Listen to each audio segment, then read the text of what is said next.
Welcome back. This is your host, John McCaig with Liberty Aid. We've got the Bulletproof Trust here. It's a private trust, and once you get our package, you can make as many trusts as you want. Um, it You incur no income taxes if you use this trust. If you have a bank account, do whatever with this trust instead of your person, instead of your LLC, instead of your C corp. If you use this instead, you do not incur income taxes. And I've explained before, it's just like the In God We Trust. They don't pay income taxes. Who would they pay up to?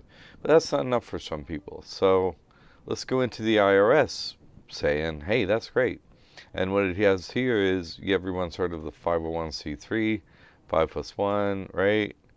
6, C is the third letter, so that's 33. So it's really, 6 times 3, 666, you know.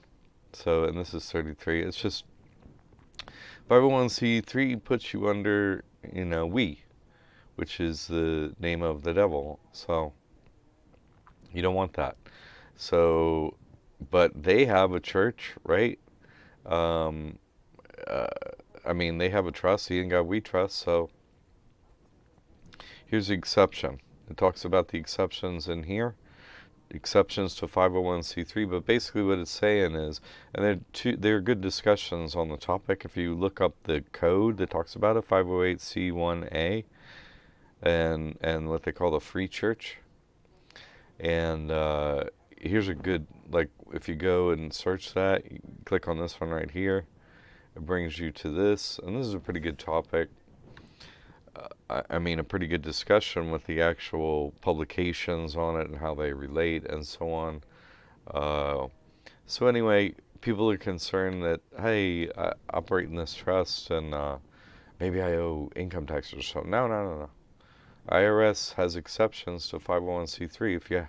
What it's saying is, basically, if you look it up in here, it says basically there are exceptions to having to do a 501c3 right here.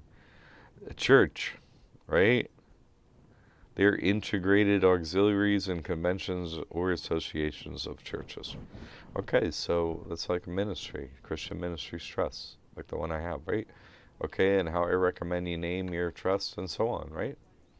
So that's a little discussion of it from the IRS supporting this trust and that you never would pay income taxes. So I don't understand. See, lawyers aren't allowed to tell anyone about this. Their license does not allow them to tell about this private legal information because they'd lose so much money and lose a lot of money, a lot of tax revenue.